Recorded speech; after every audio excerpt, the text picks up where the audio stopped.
আজকে সকালে একটা নিউজ দেখলাম। সেটাতে হইল ইরানের হামলায় মধ্যপ্রাচ্যের অন্যতম ঘাঁটি সৌদি আরবে প্রায় ১২ জন মার্কিন সৈন্য আহত হয়েছে। তাদের মধ্যে প্রায় ৩ জনের অবস্থা আশঙ্কাজনক।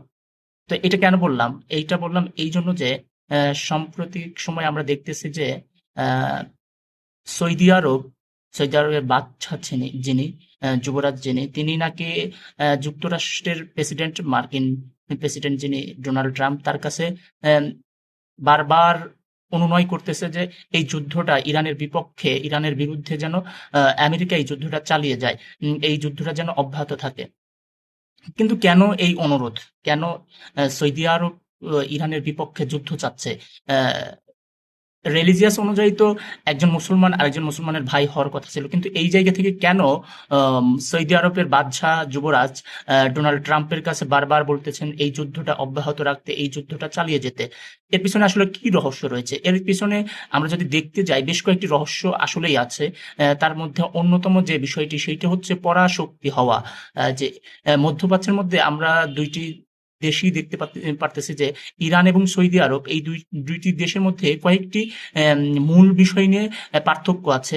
মানে ভেদাভেদের মধ্যে পার্থক্য তো আছেই, কিন্তু উপরে উঠার যে বিষয়টা থাকে, সেরা হওয়ার যে বিষয়টা থাকে, সেইটা নিয়ে কিন্তু এই ২ রাষ্ট্রের মধ্যে একটা কনফ্লিক্ট আছে। তার মধ্যে ১ম যে বিষয়টা হচ্ছে, সেইটা হচ্ছে সৌদি আরব নিজেদেরকে দাবি করে সুন্নি মুসলমানের অন্যতম বা প্রধান একটি রাষ্ট্র।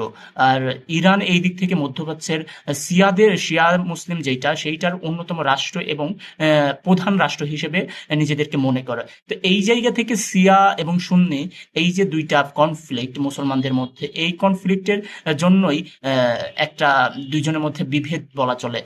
এই বিভেদটা আজকের যে আজকে যুদ্ধ শুরু হইছে, এইখান থেকে শুরু হইছে না। এইটা আর বহু আগে থেকে, যখন ৮০ দশকে আয়াতুল্লাহ রুহুল আমিন খামেনি অ্যা ইরানকে ইরানে নতুন ক্ষমতায় আসলেন, তখন শিয়াদের সেইখানে উত্থান হইল।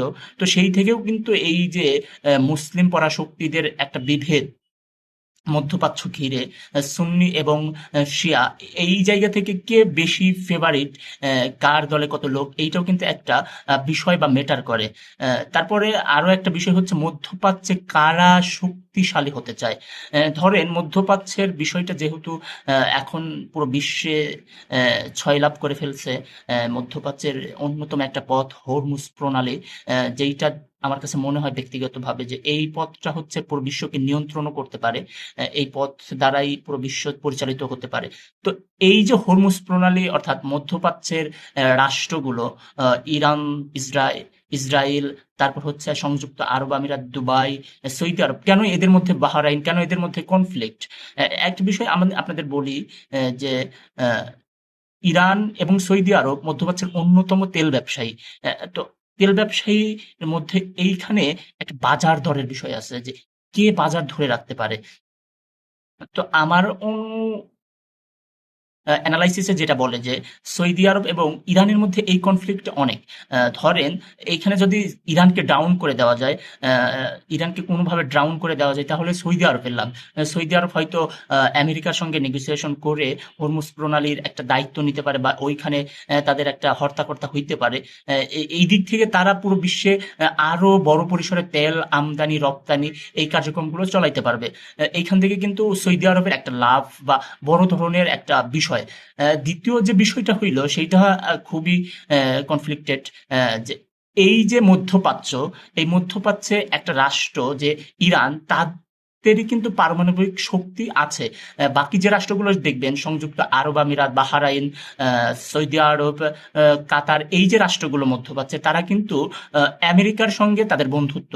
অর্থাৎ একটা বিষয় যে আমেরিকা কিন্তু আগে থেকেই বলছে, ধরেন এই যে বাংলাদেশকে ইউনূস সরকার যে আলোচনাটা করলো, আমেরিকার সঙ্গে যে চুক্তিটা করছে, সেইখানে কিন্তু ইউনূস সরকারকে, ডোনাল্ড ট্রাম্প সরকার কিন্তু ভালোভাবে বলে দিছে যে আমেরিকার শত্রু যেসব রাষ্ট্র, আমেরিকার শত্রু পরায়ণ যেসব রাষ্ট্র, তাদের কাছ থেকে কিন্তু বাংলাদেশ কোনো ধরনের কোনো কিছু কিনতে পারবে না, যুদ্ধ বা সামরিক কোনো কিছু কিনতে পারবে না।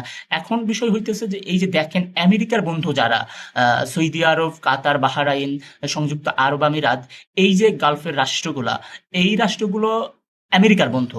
এখন আমেরিকা সবসময় চায় যে তার বন্ধু রাষ্ট্রগুলো তাদের থেকে যেন বেড়ে না ওঠে। তারা সবসময় তাদের বন্ধু রাষ্ট্রগুলোকে বলে যে আপনারা পারমাণবিক শক্তিতে শক্তিধর হইতে পারবেন না, বানাইতে পারবেন না, এই সেই কতগুলো কথা বলে।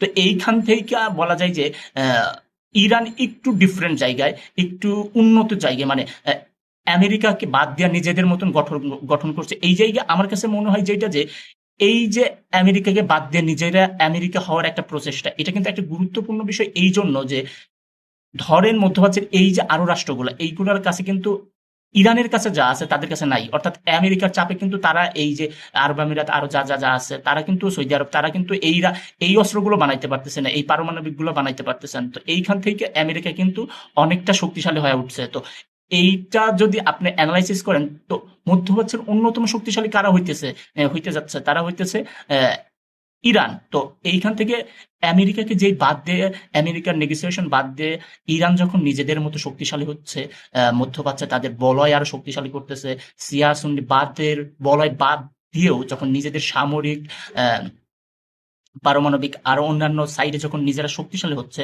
তেল খনিজে, তখন কিন্তু এই যে মধ্যপ্রাচ্যের আরো রাষ্ট্রগুলা, তারা কিন্তু একটা চাপের মধ্যে, আঞ্চলিক চাপের মধ্যে পড়ে যাচ্ছে।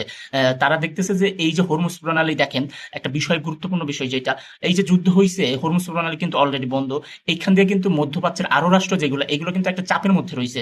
অর্থাৎ যদি এই যুদ্ধ আমেরিকা কন্টিনিউ না করে, ধরেন এই যুদ্ধ যদি আমেরিকা থামাইয়া দেয়, তাহলে এই যে ইরানের শক্তি, ইরানের সামরিক শক্তি বা আদার সাইডের যে শক্তিগুলা, তা কিন্তু থেমে থাকবে না। ইরান তো চিনে গেল তাদেরকে অলরেডি, তাদের যে বন্ধু রাষ্ট্রগুলো, পাশাপাশি রাষ্ট্রগুলো তাদেরকে তো চিনলো যে তারা ঠিক কাদের পক্ষের লোক। কিন্তু এই যুদ্ধ থামলে কি আপনার কি মনে হয় যে ইরান তাদেরকে ছেড়ে দিবে?